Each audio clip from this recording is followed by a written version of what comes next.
जय हिंद मित्रों। आज मैं आप सभी के बीच मुंशी प्रेमचंद की सर्वश्रेष्ठ कहानियां नहीं सुनाने जा रही हूँ, बल्कि वो कहानी जो उसमें 16 कहानियां थी, उन कहानियों को मैंने क्रमशः लिया और सुना भी दिया है।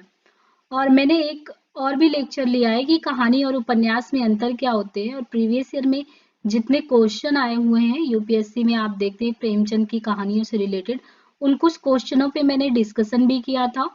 और फिर कहानी कथा से किस प्रकार भिन्न है और कथा और उपन्यास में कितनी भिन्नता है, किन किन स्तरों पे दोनों को जाके हमें देखना है, और किस प्रकार उनको अलग अलग साहित्यकारों के द्वारा कहानी के संदर्भ में या आप उपन्यास के उसमें देखिए, तो जो एक तरीके से पूरा एक क्रमशः बताया गया है कि इन वातावरण की भिन्नता या देश काल की परिस्थिति हो या वातावरण या उद्देश्य हो या अलग अलग रूपों में जो कहानी के तत्व हैं और जो उपन्यास के तत्व हैं, उनके आधार पे हम विभाजित करके किन प्रकार से पढ़ते हैं, वो सारी चीजें मैंने कराई है। एक सेकंड लेक्चर भी आएगा, लेकिन वो लेक्चर अगर आप लोग बहुत अच्छे से देखते हैं तो मैं उसको और अच्छे से कराने का कोशिश करूंगी। और ये रहा है कि कहानी में हमने ये भी बताया था कि आपको 5 चरणों से होके गुजरना है। मतलब जब कहानी आप प्रेमचंद के पूर्व की पढ़ते हैं तो उसमें आपको देखना है कि समय काल अगर 10 से चल रहा है तो कब तक जाता है, या प्रेमचंद प्रसाद युगीन तो कब तक जाता है।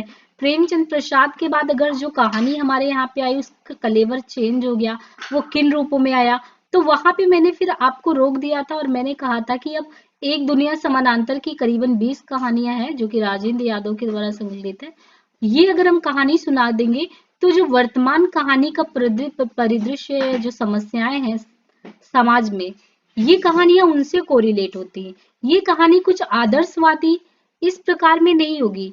ये कहानी जो यथार्थ घटनाएं घट रही हैं उन्हीं को आधार बनाकर, उन्हीं समस्याओं को, जैसे शहरी पृष्ठभूमि में मध्य वर्ग की क्या चिंताएं हैं, आज लोग किस तरीके से संत्रास्ता अवस्था में हैं, या किन्हीं के साथ कैसे जातियां हो रही हैं, या अलग अलग समाज के सामाजिक मुद्दों को उठाना।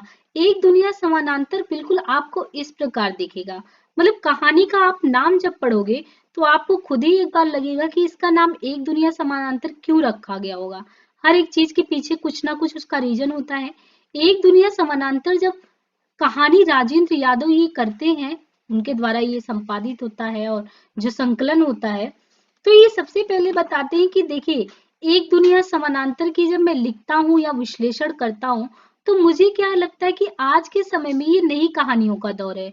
नई कहानियां कैसे, जो पुरानी कहानियां उनसे भिन्न है, क्योंकि जैसे समय के साथ ना हर एक चीज का बदलाव चाहिए, क्योंकि सामाजिक समस्याएं बदलती है। और इतिहास को आप किस तरीके से मानते हैं कि इतिहास क्या है, समाज में जो समस्याएं आ रही है या समाज में समय के साथ जो बदलाव आ रहा है, उन बदलावों को हमें अपने कहानी में लेके आना पड़ेगा। तो ये कहते हैं कि मैं भी एक दुनिया रच रहा हूँ, एक दुनिया समानांतर। किस प्रकार, जैसे ब्रह्म की सृष्टि, ब्रह्मा ने विश्वामित्र ने ब्रह्म की सृष्टि की है, उसके समानांतर हर एक युग में एक रचनाकार का एक दायित्व तो होता है कि वो नए कहानीकारों को इस समानांतर सृष्टि के लिए तैयार करे, यानी बनी बनाई बातों को नहीं, समाज से थोड़ा आगे बढ़ के सोचे। तो वो खुद खुद इस चीज को एक्सप्लेन करते हैं कि कला जो हमारी है वो सर्जना कलाकार की मानस प्रक्रिया से ढलकर रूप लेती है। इस संसार के समानांतर स्वतंत्र सृष्टि ही तो है। गग कलाकार इसके लिए मिट्टी भले ही इस वस्तु संसार से ले ले, पर रूप उसका वह अपने ही स्वप्नों, स्मृतियों, आवश्यकताओं, दबाव, कुंठाओं और दृष्टियों के अनुरूप। यानी जिस प्रकार आपको कोई भी चीज, मिट्टी का बर्तन बनाना है, आपने मिट्टी भले वहां से ले ली, सेब बनाने की जो चीजें होंगी, वो गुणात्मकता अगर देखी जाए, वो आपके अंदर आपकी शैली होगी कि आप उसको किस आकार में दे रहे हो। इसी प्रकार जो एक रचनाकार होता है वो जिंदगी को किन प्रकार से देखता है, उसकी जो सृष्टि है हर एक चीजों को लेके वो किन वस्तुओं को किस प्रकार समाहित करता है, ये उसके लिए भी एक चुनौती होती है। और इन्हीं चुनौतियों को पार पाते हुए जिंदगी और जोक कहानी मैं आप सभी के बीच आज सुनाऊंगी। जिंदगी और जोक कहानी जो है ये अमरकांत जी की है। देखिए, पिछले वाले जब मैंने प्रेमचंद की कहानियां कराई थी तो मैं डायरेक्टली कहानी पे आ जाती थी, लेकिन इस बार मैं ये करूंगी कि आपको थोड़ा सा इसके बारे में, जो इससे रिलेटेड है कि किसने लिखा, कहानी में क्या होना चाहिए, इसको पूरी कहानी हम क्यों पढ़े, तो कुछ मैं ऐसा बताऊंगी, फिर एग्जैक्ट कहानी क्या है उस पर आऊंगी। इससे ही आपको आइडिया लगेगा कि हाँ क्वेश्चन कुछ ऐसे बनेगा और हमें पता तो होना चाहिए जिंदगी और जोक क्यों पढ़ रहे हैं, इसके पीछे पढ़ने की कहानी से हमें क्या समझदारी मिलेगी। तो देखिए ये जो कहानी है जिंदगी और जोक, ये अमरकांत जी की है। कहानी की अगर सारांश में थोड़ा सा देखें तो यह एक अनाथ व्यक्ति के अंतहीन शोषण की कहानी है। यानी कहानी किसकी है? एक अनाथ व्यक्ति है और उसके अंतहीन शोषण की कहानी है। वो किसी एक व्यक्ति द्वारा नहीं बल्कि पूरे मोहल्ले के द्वारा शोषित हो रहा है। इसका केंद्रीय पात्र, अब केंद्रीय पात्र से हम कहानी की शुरुआत करेंगे। मतलब आपको देखना है कि इस कहानी में आपको एक जो अनाथ व्यक्ति है उसके जीवन की अंतहीन कहानी किस प्रकार आपको देखने को मिलती है।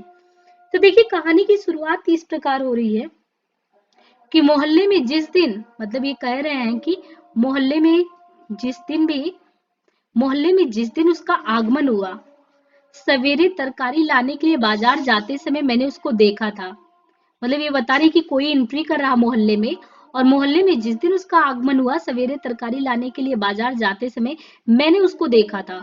शिवनाथ बाबू के घर के सामने सड़क की दूसरी ओर स्थित खंडहर में नीम के पेड़ के नीचे एक दुबला पतला काला आदमी गंदी लुंगी में लिपटा चित पड़ा था, जैसे रात में आसमान से टपक कर बेहोश हो गया हो, अथवा दक्षिण भारत का कोई भूला भटका साधु निश्चिंत स्थान पाकर चुपचाप नाक से हवा खींच खींच कर प्राणायाम कर रहा हो। ये किसी के बारे में कोई व्यक्ति बता रहा कि किसी को मैंने क्या किया, सुबह जाते वक्त देखा और वो ऐसा लग रहा कि कोई प्राणायाम कर रहा दुबला पतला व्यक्ति है, और जब मैं मॉर्निंग में जा रहा था मोहल्ले में उसको देखा था, ऐसा लग रहा था कोई निश्चिंत स्थान पाकर आया, और उसकी बनावट शकल सूरत सब ऐसी है कि उसको देख के मानो किस प्रकार लग रहा है कि वो जो है, आप देख रहे हैं कि कोई आसमान से टपक कर बेहोश हो गया हो, ऐसी स्थिति है।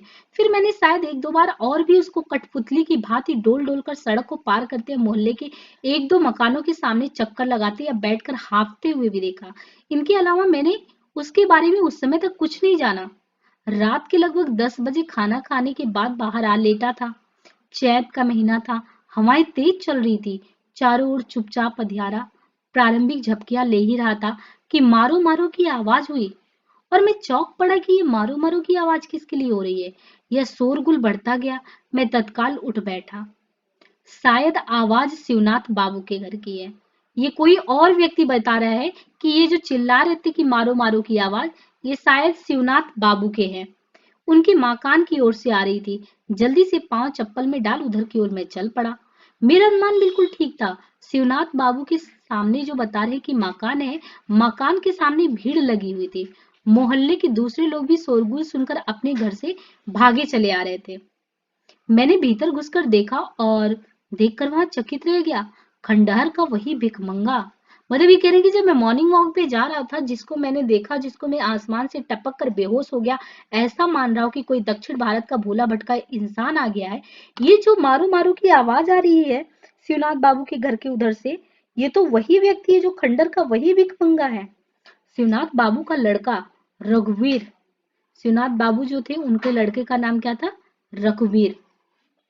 रघुवीर था, रघुवीर उस समय भिखमंगे की दोनों बाहों को पीछे से पकड़े हुए था, और दो तीन व्यक्ति आंखें मुंह तथा उछल कूदकर उसे बेतहासा पीट रहे थे। शिवनाथ बाबू तथा अन्य लोग उसे भयजन्य क्रोध से आंखें फाड़ फाड़ कर घूर रहे थे।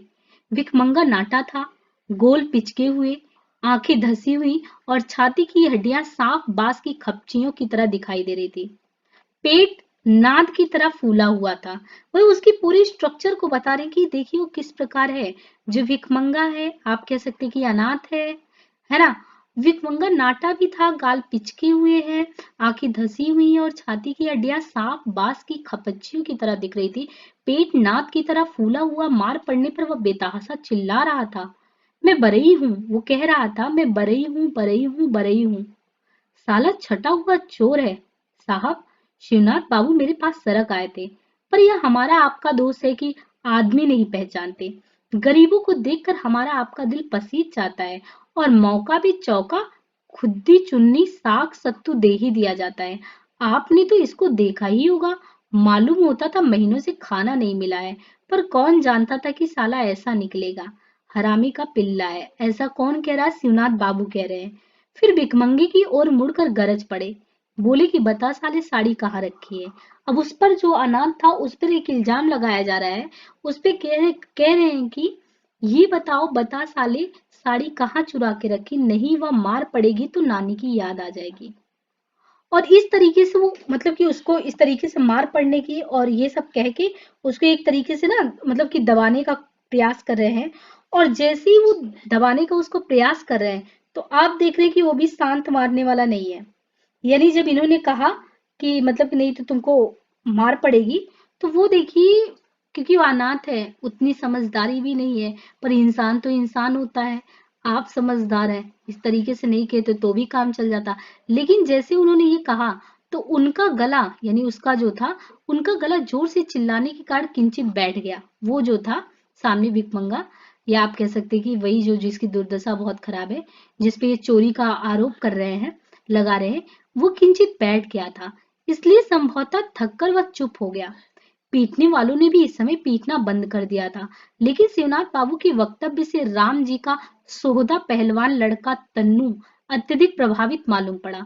वह अभी अभी आया था और शिवनाथ बाबू का बयान समाप्त होती आओ देख न ताओ भीड़ में से आगे लपक जूता हाथ में ले गंदी गालियां देते हुए भिकमंगे को पीटना शुरू कर दिया।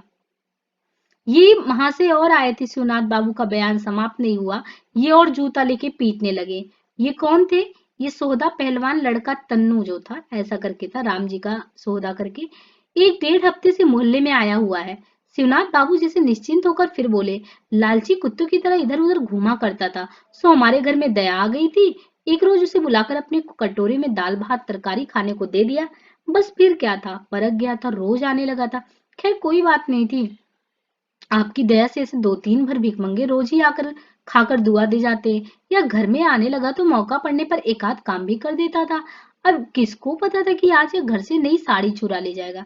यानी उसको कह रहे हैं कि किसको पता था कि वो आएगा, उसको मैंने काम भी दिया और किसी दिन वो नई साड़ी चुरा लेगा। आपको ठीक से पता है कि साड़ी इसी ने चुराई। अभी सामने वाले महाशय करे सच में मतलब साड़ी ने इसी ने चुराई, आपको ये बात कैसे पता चली? वो क्या करे, जब उन्होंने प्रश्न किया तो इस प्रश्न पे जो शिवनाथ बाबू थे उनको गुस्सा आ गई, वो बिगड़ गए। बोले आप भी खूब बात करते हो, यही पता लग गया तो चोर कैसा?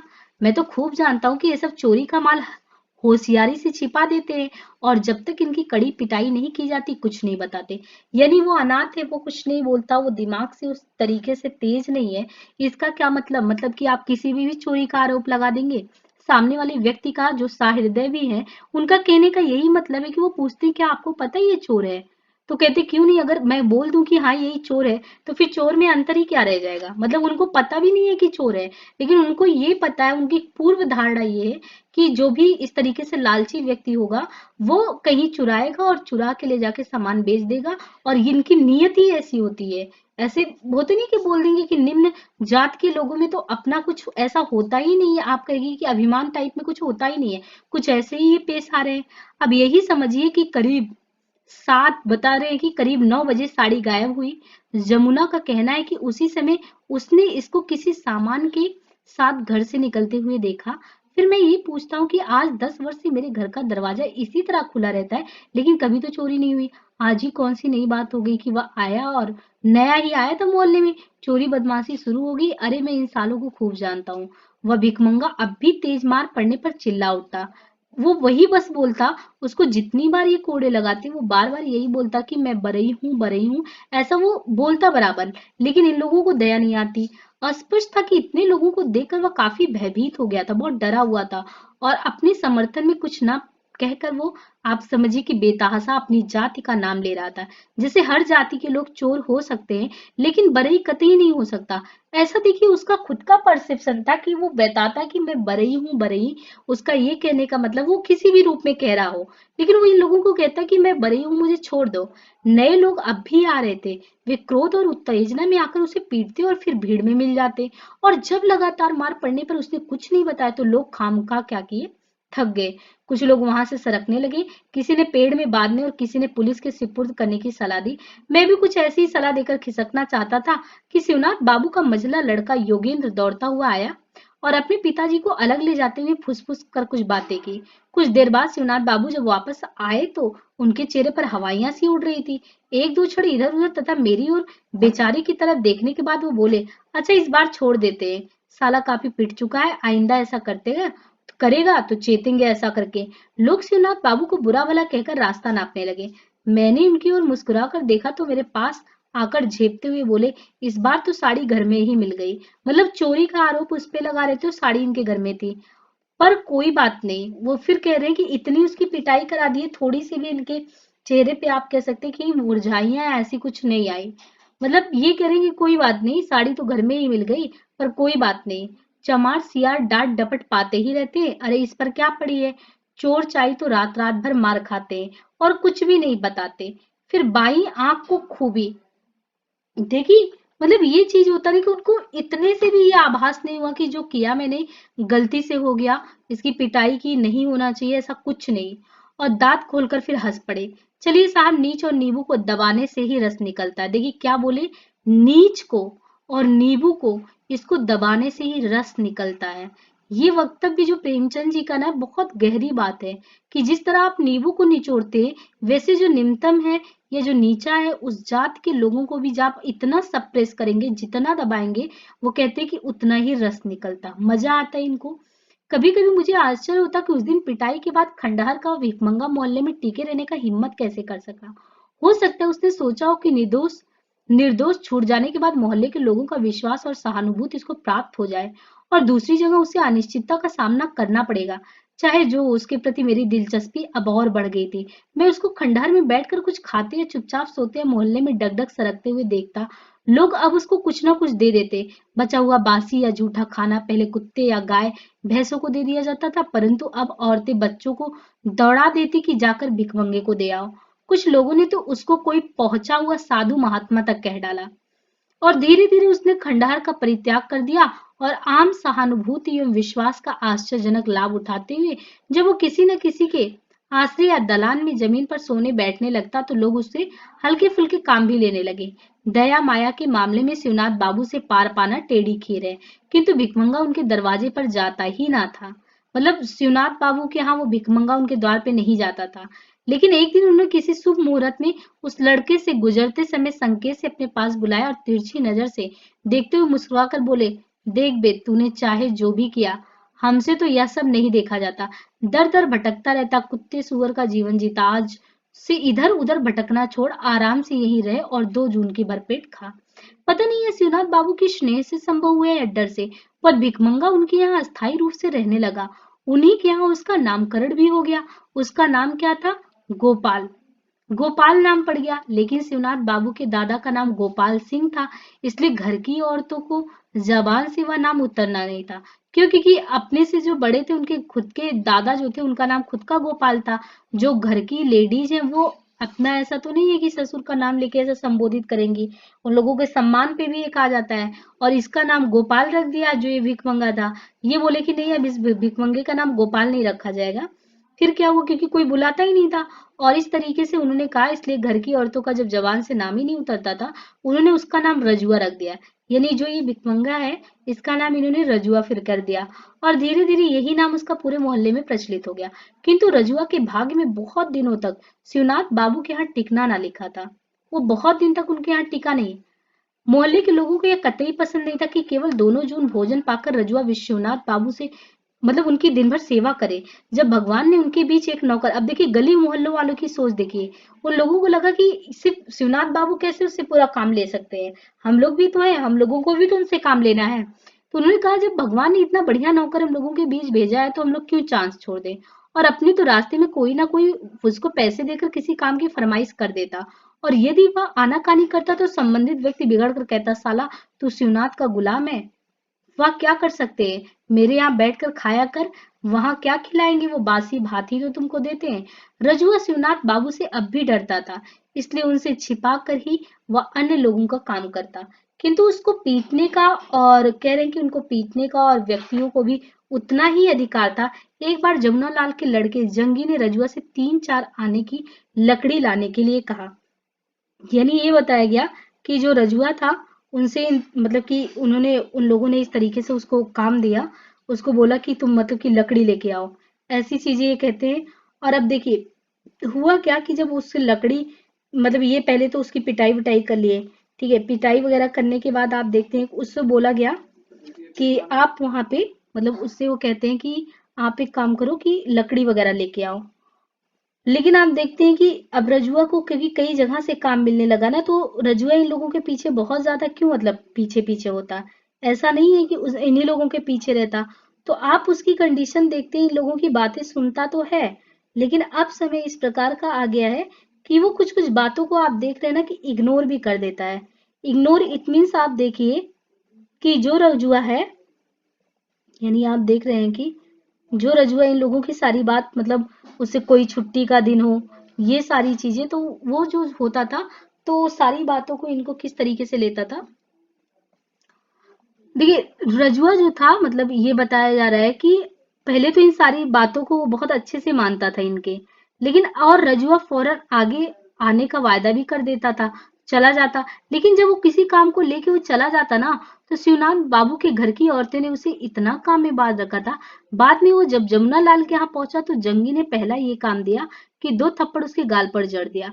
यानी ये था कि वो आया और इन लोगों का काम किया, और जब इनको लगा कि वो मेरा काम सही से नहीं कर रहा, तो एक वही आप जमुना लाल के यहाँ देखिए कि उसको 2 थप्पड़ इन लोगों ने लगा दिए। यानी अब जो मन आ रहा है उससे, जिसको जो मन कर रहा है वो करवा रहे हैं। और ऐसी कई घटनाएं हुई, पर रजुआ पर किसी का स्थायी अधिकार निश्चित नहीं हो पाया। उसकी सेवा के उपयोग संबंधी खींचातानी से उसका समाजीकरण हो गया, और मोहल्ले का कोई भी व्यक्ति उसे 2-4 रुपए देकर अस्थायी रूप से नौकर रखने के तैयार नहीं हुआ, क्योंकि वह इतना शक्तिशाली कतई नहीं था कि 24 घंटे नौकर की महान जिम्मेदारियों को संभाल सके। यानी पूरे गली मोहल्ले वाले उसको परमानेंट रखने की किसी को दिमाग नहीं आई। रजुआ के लिए छोटे मोटे कामों की कमी नहीं थी। किसी के यहाँ खा पी कर वह बाहर की चौकी या जमीन पर सोया रहता। ऐसे ऐसे करके वो मेहनताना अपना करता, लेकिन उसकी मेहनताना का कोई वसूल नहीं था। मतलब कोई भी उसको फुल अगर कुछ दे दे पैसे, ऐसा कुछ भी नहीं था। लोग उसमें छोटा बड़ा काम लेकर इच्छा अनुसार उसकी मजदूरी चुका देते थे। यदि यदि उसने कोई छोटा काम किया तो उसे बासी रोटी या भात और भुना हुआ चावल या सत्तू दे देते थे, और एक आध चीज बासी वगैरह दे के निपटा देते थे।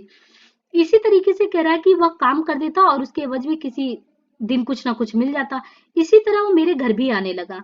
मतलब कि जो व्यक्ति था जो थोड़ी सहानुभूति दिखा रहा था, बहुत माइन्यूटली देख रहा था रजुआ की हरकतों को, उसने कहा कि ऐसे ऐसे करते हुए जब मैंने देखा कि गले में नंबर लगा के रखे हैं सब, तो मेरी भी पत्नी पीछे नहीं थी, वो भी बुलाने लगी, और इस तरह वह मेरे घर भी आने लगा, क्योंकि मेरी श्रीमती जी बुद्धि के मामले में किसी से पीछे नहीं थी। रजुआ आता और काम करके चला जाता।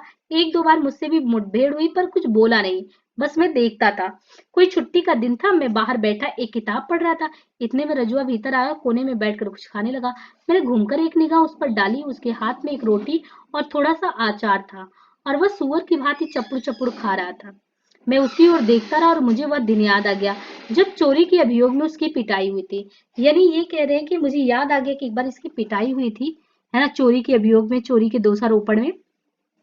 वो तुरंत ये बताया कि जब इस तरीके से उसको देखा और उसके खाने की चाल को मैं देखा, तो मैं सकपका कर खड़ा हो गया। फिर वो टेढ़ा करके बोला, सरकार, जैसे उससे पूछा कि भाई उनसे रहा नहीं गया, तो उन्होंने उसकी ओर देखा, और देखा तो उनको ये याद आ गई। तो उससे वो खाकर उठा तो उससे पूछा, मतलब वही थे जो, उन्होंने पूछा, क्यों रे रजुआ, तेरे घर कहाँ है? तो वो सकपका कर खड़ा हो गया, फिर मुंह टेढ़ा करके बोला, सरकार, रामपुर का रहने वाला हूँ। और उसने दांत निपोड़ दिए, मतलब वो दांत निपोड़ दिया, क्योंकि दिमाग उतना था नहीं। गांव छोड़कर क्यों चला आया यहाँ? मैंने फिर से प्रश्न किया। क्षण भर वह असमंजस में मुझे खड़ा ताकता है, फिर बोला, पहले रसड़ा में था मालिक। जैसे रामपुर से सीधे बलिया आना अपराध हो, उसके लिए संभवतः क्यों का कोई महत्व नहीं था। जैसे गांव छोड़ने का जो भी कारण हो, वो अत्यंत सामान्य एवं स्वाभाविक था, और वह ना उसको बताने की चीज थी ना किसी के समझने की। रामपुर में कोई है तेरा? मैंने उससे 1-2 क्षण पूछा, फिर उसने कहा, नहीं बालक, नहीं मालिक, बाप और 2 बहनें थी, ताउन में मर गई। फिर दांत निपोड़ दिया। उसके बाद मैंने उसे कोई प्रश्न भी नहीं किया और निश्चिंत होकर वो चला गया। अब ये हुआ कि बीच में ये देख रहे हैं कि गली में कुछ अलग ही वो तरीके से पक रहा है। पक क्या रहा है? उसके बाद मैंने जब उससे कोई प्रश्न नहीं किया, हिम्मत नहीं हुई, वो फौरन वहां से सरक गया, और मेरा हृदय कुछ अजीब सी घृणा से भर उठा। उसकी खोपड़ी किसी हलवाई की दुकान पर दिन में लटकते काले गैस लैंप की भांति हिल डुल रही थी। हाथ पैर पतले, पेट अब भी हड्डियों की तरह फूला हुआ, सारा शरीर निहायत गंदा और घृणित लग रहा था। मेरी इच्छा हुई जाकर बीवी से कह दूं कि इससे काम ना लिया करो, ये तो रोगी है। फिर टाल गया क्योंकि इसमें मेरा ही घाटा था। मैं जानता था कि नौकरों की कितनी किल्लत थी और रजुआ के रहने से इतना आराम हो गया था कि मैं हर पहली या दूसरी तारीख को राशन मसाला आदि खरीद कर महीने भर के लिए निश्चिंत हो गया। फिर सुनाई क्या दिया, इनकलाब जिंदाबाद, महात्मा गांधी की जय। कुछ महीने बाद एक दिन जब मैं अपने कमरे में बैठा था, मुझे रजुआ के नारे लगाने और फिर से ही हंसने की आवाज सुनाई दी। मैं चौंका और मैंने सुना, आंगन में पहुंचकर वो जोर से कह रहा है, मलिकाइन थोड़ा नमक होगा, मिसिर के यहाँ से रोटियां मिल गई है, दाल बनाऊंगा। मेरी पत्नी चूल्हे चौके में लगी हुई थी। उसने कुछ देर बाद उसको नमक देते हुए पूछा, रजुआ सच बताना, तुझे नहाए हुए कितने दिन हो गया? तो खिचड़ी का खिचड़ी नहाता हूँ। उसने बताया कि खिचड़ी और खिचड़ी मतलब आप मान लीजिए कि जितना अंतर होता है उतने दिन के अंतर पे मैं नहाता हूँ। वह नमक लेकर बोला और हंसते हुए भाग गया। मैं कमरे में बैठा ये सब सुन रहा था। संभवतः उसको मेरी उपस्थिति का ज्ञान नहीं था, अन्यथा वो ऐसी बातें ना करता। लेकिन यह बात साफ थी कि अब वह मोहल्ले में जम चुका था। मतलब उससे सब लोग किसी न तरीके से आप देखेंगे कि काम लेना शुरू कर चुके थे, क्योंकि वो जम चुका था वहां पे। और सबको कहीं ना कहीं एक तरीके से आप देखेंगे ना कि अब उससे फायदा मिलने लगा है, तो लगातार उसका लाभ लेने में कोई पीछे नहीं था। उसको खाने पीने की चिंता नहीं थी, मस्त रहता था। एक दिन क्या हुआ, उससे लोग मजाक वगैरह करते थे बड़ा, तो एक दिन कह रहे कि मुझे बहुत आश्चर्य हुआ, लेकिन कुछ दिन बाद मैंने उसकी एक हरकत देखी। हरकत क्या देखी, सायंकाल दफ्तर से मैं आ रहा था शाम को, जीवत राम की गोली के पास मैंने रजुआ की आवाज सुनी। पतिया की स्त्री बर्तन मांज रही थी और उसके पास खड़ा रजुआ टेढ़ा मुंह करके बोल रहा था, सलाम हो भौजी, समाचार है ना? अंत में बेमतलब ही हंसने लगा। पतिया की बहू ने थोड़ा मुस्की काटते हुए सुनाया, दूर हो पापी, समाचार पूछने का तेरा ही मुंह है, चला जा। ऐसे ऐसे लोग उससे ना मतलब बात करते थे, गली वाले थे। और फिर आप देखते हैं कि कुएं पर पहुंच और फिर वो किसी औरत को कनखी से निहारता और अंत में पूछ बैठता, ये कौन है? अच्छा, बड़की भौजी है। मतलब एक तरीके से वो जिस तरीके से उस माहौल में ढलने लगा था, अपने को काफी प्रसन्नचित रखने लगा था, लेकिन लोग उसको उस तरीके से मानते नहीं थे। फिर कोई पूछता, क्यों बे रजुआ साला शादी करेगा? लोग उसे छेड़ते, रजुआ उनकी बात पर खीखी खीखी कस देता था। इस तरीके से होता था। एक दिन की घटना हुई कि फिर से सायंकाल दफ्तर से आने और नाश्ता पानी करने के बाद मैं हवाखोरी करने निकल जाता था। रेलवे लाइन पकड़कर बांसडी की ओर जाना मुझे सबसे अच्छा लगता है। सरयू पार करके गंगा जी के किनारे घूमना टहलना, ये बता दे, बहुत अच्छा लगता है। और जब भी उसी तरीके से वो गुजर रहे थे, उन्होंने रास्ते में देखा, कभी कभी वो होते थे कि लेट हो जाता था। एक बार प्लेटफॉर्म का चक्कर लगा रहे थे, वापस लौटते। 15-20 दिन के बाद एक दिन सायकाल स्टेशन के प्लेटफॉर्म पर टहलने गए। स्टेशन के फाटक से प्लेटफॉर्म पर आने के बाद मैं बाईं तरफ जीआरपी की चौकी की ओर बढ़ चला, किंतु कुछ ही कदम चला था कि मेरा ध्यान रजुआ की ओर गया, जो मुझसे कुछ दूर आगे था। वह भी उधर ही जा रहा था। मुझे आश्चर्य हुआ क्योंकि शहर के काफी लोग दिशा मैदान के लिए कटहर नाला जाते थे, जो स्टेशन के पास ही बहता। मैं धीरे धीरे चलने लगा, पर रजुआ कहकर मतलब बोला नहीं, पर रजुआ कटहर नाला नहीं गया, बल्कि जीआरपी की चौकी के पास कुछ छिटक कर खड़ा हो गया।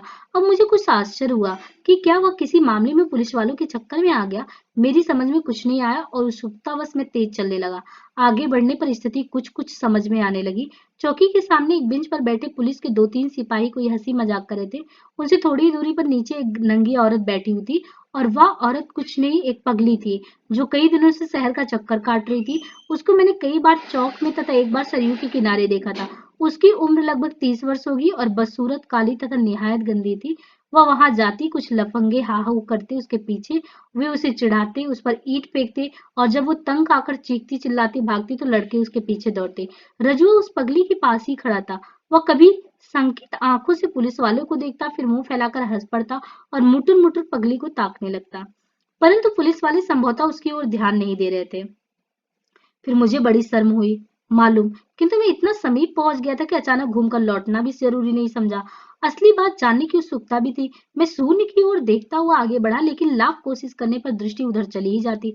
रजू शायद पुलिस वालों की लापरवाही का फायदा उठाते हुए आगे बढ़ गया था और सिर नीचे झुकाकर अत्यंत ही प्रसन्न होकर हंसते हुए पुचकारती आवाज में पूछ रहा था, क्या है पागल राम, भात खाओगी? इतने में पुलिस वालों में से एक ने कड़कर प्रश्न पड़क कर मतलब वो कहते कि कड़क कर प्रश्न किया, कौन है बे साला, चलता बन, नहीं तो मारते मारते भूसा बना दूंगा। रजू वहां से थोड़ा हट गया और हंसते हुए बोला, मालिक मैं रजुआ हूँ, भाग आ जा। वो कहते फिर वो पुलिस वाले, भाग जा साले, गिद्ध की तरह ना मालूम कहाँ से आ जाते हैं। संभवतः दूसरे सिपाही ने कहा और वे सभी ठाका मारकर हंस पड़े। मैं अब काफी आगे निकल गया था और उससे अधिक मुझे कुछ सुनाई भी नहीं पड़ा। मैं जल्दी जल्दी प्लेटफॉर्म से बाहर निकल आया। किंतु मामला यही समाप्त नहीं हुआ। घर आकर मैंने आंगन में चारपाई डाल बड़ी मुश्किल से आधे घंटे आराम किया। मेरी पत्नी भागती हुई आकर मुस्कुराती हुई तेजी से बोली, अरे जरा जल्दी से बाहर आइए तो एक तमाशा दिखाती हूँ, हमारी कसम जल्दी आइए। अब भैया इनको लगा कि क्या हो गया। हुआ क्या? मैं अनिच्छा पूर्वक उठा और बाहर आकर जो दृश्य देखा उससे मेरे हृदय में एक साथ आश्चर्य और घृणा के ऐसे भाव उठे, मतलब आश्चर्य भी हुआ, घृणा भी हुआ। रजुआ स्टेशन की नंगी पगली के आगे आगे आ रहा था। पगली कभी इधर देखती, कभी उधर देखती, और वो उसकी जो पगली थी उसकी अंगुली पकड़कर थोड़ा आगे ले जाता और फिर उसे छोड़कर थोड़ा आगे चलने लगता, फिर पीछे घूम घूम कर उसको देखता। इसी तरह वो पगली को सड़क की दूसरी ओर स्थित क्वार्टरों के छत पर ले गया। ये क्वार्टर मेरे मकान के सामने दूसरी पटरी पर बने थे और एक दूसरे से सटे थे। उनकी छतें खुली थी और उन पर मोहल्ले के लोग जाड़े में धूप लिया करते और गर्मी में रात को लावारिस लफंगे सोया करते थे। तभी रजुआ नीचे उतरा, किंतु पगली उसके साथ नहीं थी। हम लोगों की उत्सुकता और बढ़ गई थी कि देखिए आगे क्या होता। हम लोग वहीं खड़े रहे और रजुआ तेजी से स्टेशन की ओर गया तथा कुछ ही देर में वापस भी आ गया। इस बार उसके हाथ में एक दोना था। दोना लेकर वो ऊपर चढ़ गया और हम समझ गए कि वह पगली को खिलाने के लिए बाजार से कुछ लाया है। इसके बाद क्या होता है, 2 दिन तक रजुआ को मैंने मोहल्ले में नहीं देखा। उस दिन की घटना से हृदय में एक उत्सुकता बनी हुई थी। इसलिए एक दिन मैंने अपनी पत्नी से पूछा कि क्या बात है, रजुआ आजकल दिखाई नहीं देता, अब यहाँ नहीं आता क्या? तो पत्नी ने थोड़ा चौंक कर उत्तर दिया, अरे आपको नहीं मालूम? उसको उसको कहते कि उसको किसी ने बुरी तरह पीट दिया है और वह बरन की बहू के यहाँ पड़ा हुआ है। क्यों, क्या बात है? मैंने अपनी उत्सुकता प्रकट किए बिना धीमे स्वर में पूछा। उस पत्नी ने, जो पत्नी थी, वो मुस्कुराकर उसने बताया, मतलब पत्नी ने मुस्कुराकर बताया कि अरे वही बात है। वो कहते हैं कि रजुआ उस पगली को छत पर छोड़ नरसिंह बाबू के यहाँ काम करने लगा। नरसिंह बाबू की स्त्री बताती है कि वह उस दिन बड़ा, मतलब बताती है कि वह उस दिन बहुत गंभीर था और काम करते करते चहक कर जैसे किलकारी मारता वैसे नहीं करता, मतलब वो गंभीर लगने लगा। अब उसकी तबीयत काम में नहीं लगती। वह एक काम करता और मौका देख कोई बहाना बनाकर क्वार्टर की छत पर जाकर पगली का समाचार ले आता। नरसिंह बाबू की स्त्री ने जब उसे खाना दिया तो उसने वहां भोजन नहीं किया, बल्कि खाने को कागज में लपेट कर अपने साथ लेते गया। उसने वहां खाना खुद थोड़ा खाया, बल्कि उसको वह ऊपर छत पर ले गया। रात के करीब 11 बजे की बात है। रजुआ जब ऊपर पहुंचा तो देखा पगली के पास कोई दूसरा सोया है। उसने आपत्ति की तो उसको उस लफंगे ने खूब पीटा और पगली को लेकर कहीं दूसरी जगह चला गया। तुम्हें ऐसा कैसे मालूम हुआ? मेरा हृदय एक अनजान क्रोध से भरा आ रहा था। बरन की बहू बता रही थी, पत्नी ने उत्तर दिया, और आकारण ही वो हंस पड़ी। बहुत दिन हो गए थे, गर्मी का मौसम था और भयंकर लू चलना शुरू हो गई थी। छत पर मार खाने के 4-5 दिन बाद रजुआ फिर मोहल्ले में आकर काम करने लगा, लेकिन उसमें एक जबरदस्त अब परिवर्तन हो चुका था। उसका स्त्रियों के साथ छेड़खानी करने की, गधे की भांति हिचकाना, वो सब बंद हो गया था। रजुआ ने आजकल दाढ़ी क्यों रख छोड़ी? मैंने पत्नी से पूछा तो रजुआ की बात छिड़ने पर मेरी बीवी अवश्य हंस देती। मुस्कुराकर उत्तर दिया, आजकल वह भगत हो गया। बरन की बहू को उसके कृत्य की सजा देने की उसकी दाढ़ी बढ़ा ली है। रोजाना शनिचरी देवी पर जल चढ़ाता है। मेरे प्रश्न सूचक दृष्टि से देखने पर पत्नी ने अपनी बात स्पष्ट की। बात यह है कि रजुआ पिछले कुछ महीनों से रात को बरन की बहू के यहाँ ही सोता था और उसने बुआ की रिश्ता भी उससे जोड़ लिया था। रजुआ 2-4 आने जो कुछ कमाता वह अपनी बुआ के यहाँ जमा करता था। वह बताता कि इस तरह करते करते 10 रुपए तक इकट्ठे हो गए। एक बार उसने बरन की बहू से अपने पैसे मांगे तो रजुआ के दिल को इतनी चोट लगी, मतलब वो जब मांगा तो रजुआ की एक पाई भी नहीं मिली और उसको ये इतना तेज चोट लगा कि उसने दाढ़ी रख ली। वह कहता है कि जब तक बरन की बहू को कोढ़ ना फूटेगा वह दाढ़ी नहीं मुड़ाएगा। इसी काम के लिए वह शनिचरी देवी पर रोज जल चढ़ाता है। शनिचरी देवी का जहां तक संबंध मुझे अब ख्याल आया, शनिचरी अपने जमाने की एक प्रचंड डोमिन थी, ताड़का की तरह लंबी तगड़ी और लड़ने लड़ने में उस्ताद। वह किसी से भी नहीं डरती थी और नित्य ही किसी न किसी मोर्चा लेती। एक बार किसी लड़ाई में एक डोम ने शनिचरी की खोपड़ी पर एक लट्ठा जमा दिया, जिससे उसका प्राणांत हो गया। लेकिन 1-1.5 हफ्ते बाद ही उस डोम के चेचक निकल आए और मर गया। लोगों ने उसकी मृत्यु के कारण शनिचरी देवी का प्रकोप समझा। डोमो ने श्रद्धा में उसका चबूतरा बना दिया और तब से वह छोटी जाति में शनिचरी माता या शनिचरी देवी के नाम से प्रसिद्ध है। मैं कुछ नहीं बोला, लेकिन पत्नी ने संभवतः कुछ उदास स्वर में कहा, उसको आजकल थोड़ा बुखार रहता है। उसको विश्वास है कि बरन की बहू ने उस पर जादू टोना कर दिया है। अच्छा, ऐसे करते करते उन्होंने बताया कि हाँ, उसका थोड़ा सा अब तबीयत पहले जैसा नहीं रहता। वह कहते हैं कि शनिश्री बहुत चलती देवी है। अरे 1 महीने में ही बरन की बहू कोड़ फोड़ जाएगी। पता नहीं इसका ज्वार टूटा है कि नहीं, मैंने जानने की कोशिश भी नहीं की। उसकी रुचि धर्म की ओर मुड़ चुकी थी। मेरे घर के सामने की दूसरी ओर क्वार्टर में एक पंडित जी रहते थे। यूं तो वो लड़कियां बेचते और मतलब वो बता रहे हैं कि लकड़ियां बेचते थे, लेकिन साथ साथ सत्तू नमक तेल वगैरह भी रखते थे। फलस्वरूप उनके यहाँ इक्के दुक्के तागे वाले गाड़ी वाले ये सब बिकते थे। बताया जा रहा है कि उस रात एक दिन थी ऐसे समय, उस रात इतनी गर्मी थी कि आंगन में ही दम घुट रहा था। मैं खाने के बाद चारपाई को घसीटते हुए लगभग सड़क के किनारे ले गया। वहां शांति थी। मुझे लेटे हुए 2-4 मिनट ही हुए कि पंडित जी की दुकान से आती हुई आवाज सुनाई पड़ी। तो का हो रज्जू भगत, गोसाई जी का कह दिए हो, महावीर जी समुद्र में कूदते हैं तो ताड़का महारानी कहती हैं। तो उसने कहा, सुनो सुनो, प्रस्तुतकर्ता की बात के उत्तर में रज्जुआ वो कहता है कि तत्काल जोश में बोला, जैसे आशंका हो कि यदि वह देर कर देगा तो कोई दूसरा ही बता देगा। बजरंग बली बड़े जबर थे, वो रजुआ कहता है। वो समुद्र में कुछ दूर तक तैरते ले, मतलब वो बता रहा है, अपनी तरफ से रजुआ बता रहा है कि वो कुछ दूर तक तैर लेते थे तो उनको ताड़का महारानी मिलती। ताड़का महारानी अपना रूप दिखाती तो बजरंग बली किससे कम है। ये मियाँ एड़े तो तुम ढेवड़े, बजरंग बली भी उतने हो जाते हैं। इसके बाद ताड़का महारानी और बड़ी ही है, और बजरंग बली मच्छर बनकर ताड़का महारानी के कान से बाहर निकल आते।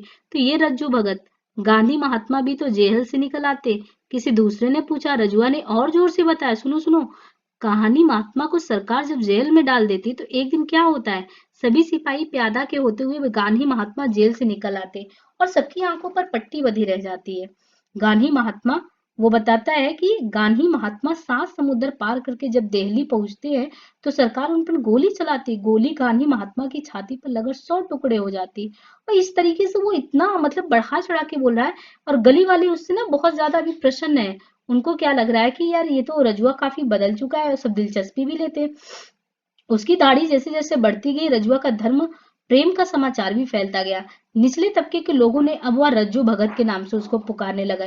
बड़े लोगों में भी अगर देखा जाए तो कोई कोई हंसी मजाक में उसको इसी नाम से जानता था, लेकिन उनके कहने पर शर्मा कर हंसते हुए वो चला जाता था।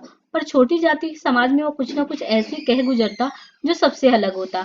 अक्सर उनकी मजलिसें रात को पंडित जी की दुकान के आगे जमती और रजुआ उनमें राम सीता जी की चर्चा करता, भूत प्रेत बरमडीह के महत्व पर प्रकाश डालता।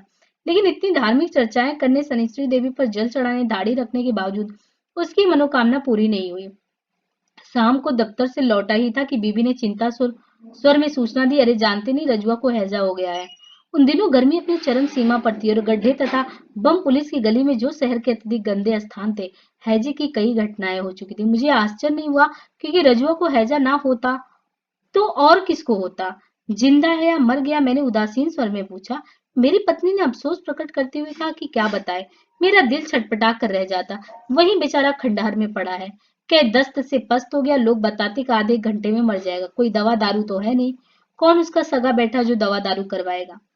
इस तरीके से जब वो व्यंग व्यंग मतलब वो बता के गई, और जैसे उन्होंने बताया, तो उन्होंने कुछ ज्यादा नहीं पूछा, एक बार कोशिश की कि चल के देख लेता हूँ, है ना। और वो जब खंडहर में पहुंचे तो 2-3 व्यक्ति सड़क के किनारे खड़े होकर रजुआ को निहार रहे थे। वे मोहल्ले के नहीं बल्कि रास्ता चलते मुसाफिर थे, जो रजुआ की दशा देखकर आकर्मण्य और दशा उत्सुकता से वहां खड़े थे। रजुआ, मैंने निकट पूछा चलकर, लेकिन उसको किसी बात की सुध बुध नहीं थी। वह पेड़ के नीचे एक गंदे अंगोछे पर पड़ा हुआ था और उसके शरीर के दस्त से लथपथ था। उसकी छाती की हड्डियां और उभर आई थी, पेट तथा आंखें बिचक कर धस गई थी, गालों में गड्ढे हो गए थे। और उसकी स्थिति आप देख रहे हैं, उसकी आंखों के नीचे भी गहरे काले गड्ढे। मैं निश्चय नहीं कर पा रहा था इसको ले जाऊं कि नहीं ले जाऊं हॉस्पिटल। लेकिन ठीक है, जुझलाहट में सही, मैंने मोटर गाड़ी पर बैठकर स्वयं साथ उसके गए और मतलब उसको लेके आए। सबकी यही राय थी कि रजुआ बच नहीं सकता, परंतु वो मरा नहीं। यदि अस्पताल पहुंचने में थोड़ा भी विलंब हो गया था तो शायद वो काल के गाल में चला जाता। किंतु उसकी हालत बेहद गरीब थी, मतलब खराब था। वह एक दिन दुबला पतला हो गया था, मतलब एकदम हो गया था। और ये हुआ कि मैंने अपनी पत्नी से बात किया। मुश्किल से चल पाता कि जब वो बोलता तो हाँफने लगता। ना मालूम क्यों वह अस्पताल से सीधे मेरे घर ही आया। यद्यपि मेरी पत्नी को उसका आना बहुत बुरा लगा, लेकिन मैंने उससे कह दिया कि 2-4 दिन उसे पड़ा रहने दे, फिर वो अपने आप ही इधर उधर जाने का काम कर लेगा। वह 4-5 दिन रहा, खाने को कुछ ना कुछ पा ही जाता। वो कोई ना कोई काम करने की कोशिश करता, पर उससे हो नहीं पाता था। किसी को घर में बैठकर मुफ्त खिलाना मेरे श्रीमती जी को बहुत बुरा लगता था, परंतु सबसे बड़ा भय उनको ये था कि उसके रहने से घर में किसी को हैजा ना हो जाए। और एक दिन घर आने पर रजुआ नहीं दिखाई पड़ा। मैंने पूछा अपनी बीवी से, क्या हो गया। वह कहाँ गया, बल्कि मोहल्ले में ही, लेकिन अब वो बहुत कम दिखाई पड़ता। मैंने उसको 1-2 बार सड़क पर पैर घिसट घिसट कर जाते हुए देखा। संभवतः वो अपने पेट भरने के लिए कुछ न कुछ करने का प्रयत्न कर रहा था। फिर एक दिन मैंने उसे खंडहर में पुनः पड़ा पाया।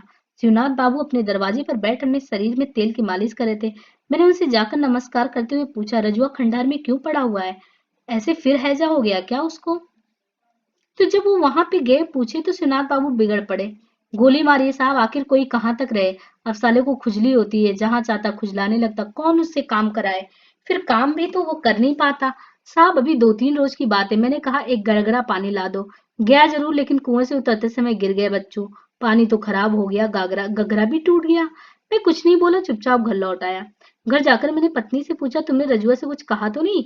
मुझे शक था कि बीवी ने ही उसको भगा दिया होगा और इसलिए वो मेरे घर नहीं आया। मेरी बात सुनकर श्रीमती जी अचकचा कर मुझे देखने लगी, फिर तिनक कर बोली, क्या क्या करती? रोग को पालती क्या? कोई मेरा भाई बंधु नहीं है, हैजा हो जाता तो? ओके, तो मैं क्या कहता हूँ, रजुआ को भयंकर खुजली हो गई थी, लेकिन उसने मोहल्ला नहीं छोड़ा।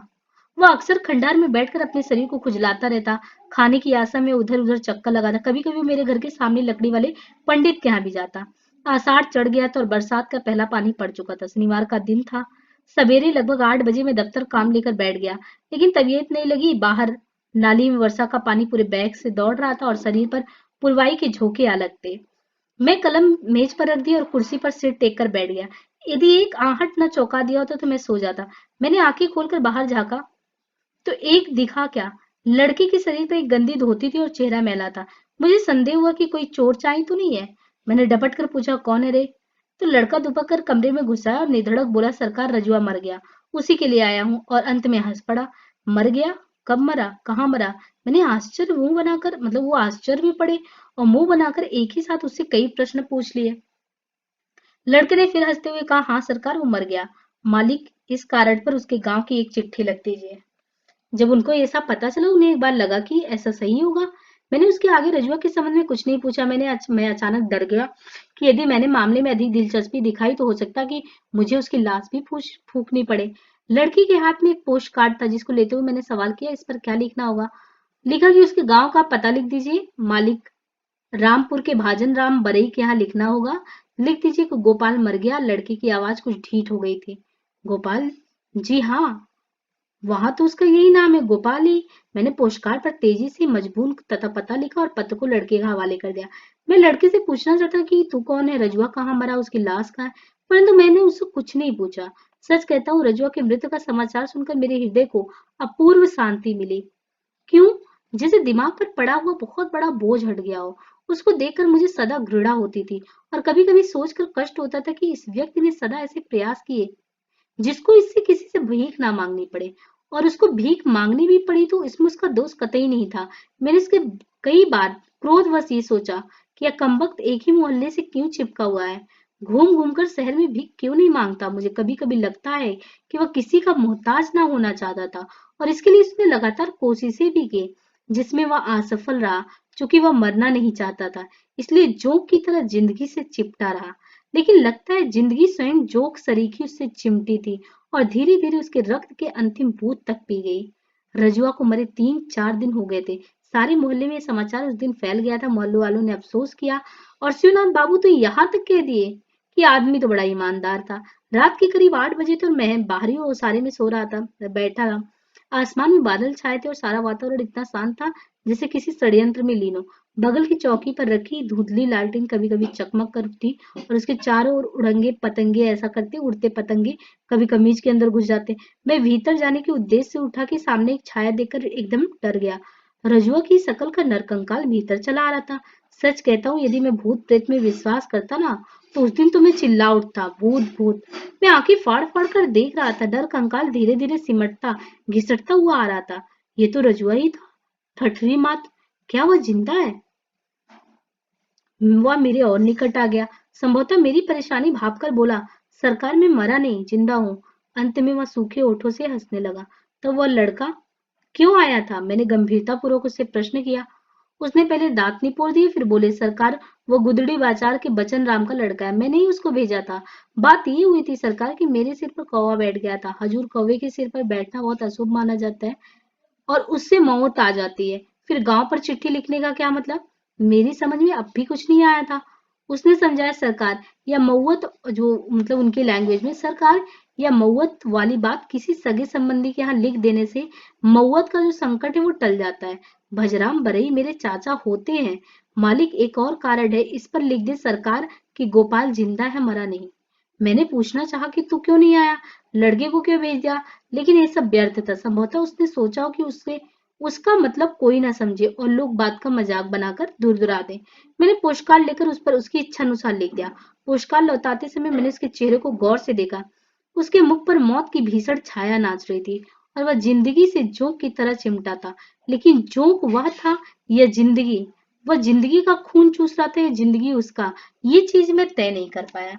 इस तरह आपने देखा कि जिंदगी और जोंक जो कहानी है, ये मुंशी प्रेमचंद जी की कहानी, जो इस तरीके से कहती है कि एक शोषित की तरीके से गोपाल जो था उसके साथ लोगों ने बिहेव कैसे किया। उसको जब हैजा हुआ तो लोगों ने मरने के लिए छोड़ दिया और उसको अस्पताल भी किसी और ने ही पहुंचाया है। और इस तरीके से उसकी पूरी जिंदगी है, मतलब जिंदगी के बूथ बूथ की बात की जाए तो सच में उसने सबसे बड़ी बात तो उसके अंदर ये थी ना, रजुआ के अंदर, वो लगातार अपने परिश्रम से कमा के खाना चाहता था, लेकिन विषम परिस्थिति उसको किस तरह बनाती है। और स्वार्थी जो जितने लोग हैं समाज के, वो जब तक उसके शरीर में जान है तो किस प्रकार उसका प्रयोग करते हैं। इसके बाद किस तरीके से कहते हैं कि निम्न जात वालों को नींबू की तरह निचोड़ना चाहिए या उनके साथ ऐसा बिहेव करना चाहिए। तो कहानी ना, ये दुनिया समानांतर कहानी में आपको ऐसी ही समस्याएं देखने को मिलेंगी कि समाज आपके साथ किन किन रूपों में कैसे बिहेव करता है। रजुआ के माध्यम से आपको भी इस कहानी में ये चीज देखने को मिला होगा। होपफुली ये कहानी आपको बहुत पसंद आई होगी। कहानी पसंद से ज्यादा हमें अपने क्वेश्चन को अटेम्प्ट करना है, उसको टारगेट रखना है, कहानी हमें सुननी ही सुननी है, क्योंकि नहीं तो फिर हम चीजों को मेंशन करके एक्सप्लेन कैसे कर पाएंगे। हिंदी आवर प्राइड करके टेलीग्राम ग्रुप है, आप यहाँ से जुड़ सकते हैं कंटेंट वगैरह के लिए। बाकी अभी ये तो करीबन 20 कहानियां हैं, तो लगातार ये कहानी चलती रहेगी। अपनी प्रतिक्रिया जरूर देते रहे, है ना, ताकि ये सीरीज में आपका सेकंड पेपर में फिनिश करा पाऊँ। फिर सेकंड एंड फर्स्ट को कोरिलेट करके दोनों को फिर एक तरीके से बताऊंगी, क्योंकि जब प्रेमचंद की सभी कहानियां या जितनी भी कहानी को डिवाइड करके सारे क्रम से पढ़ेंगे तो आपको एक दुनिया समानांतर की भी अलग अलग प्रकार से कहानियां हैं, उन सारे को कोरिलेट करके पढ़ना होगा। धन्यवाद।